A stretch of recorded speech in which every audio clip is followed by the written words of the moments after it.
In flagrante delicto.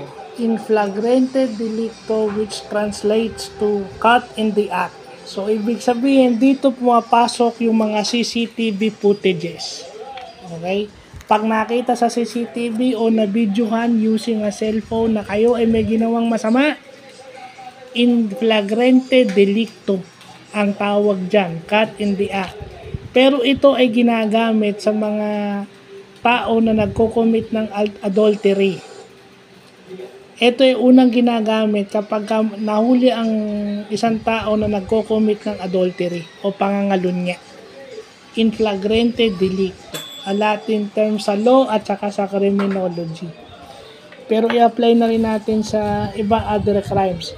Nahuli kang nangupit, nahuli kang nagnakaw, nahuli kang nanakit ng kapwa, in flagrante delicto.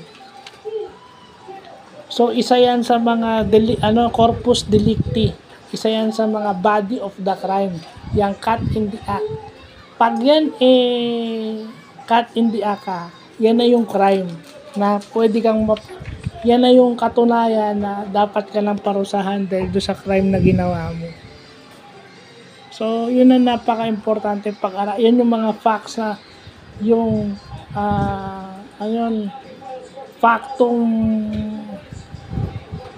factum pro bonum. Diba? Yung mga fact na yan. Yan yung corpus delicti. Yang in flagrante delicto. Yan ang corpus delicti na pwede mag-convict sa'yo sa kung ano mang penalty. So, yun yung importanteng nalalaman natin. Caught in the act. Kasi ngayon, hindi lang yung witness, meron na tayong electronic means. May social media na tayo. Meron na tayong YouTube, meron na tayong social media para makita yung caught in the act. Kasi dati, kailangan may witness ka. Pag walang witness, mahirap patunayan kasi meron kang circumstantial evidence para patunayan. Pero ngayon, dahil may video na, so mas madali yung caught in the act.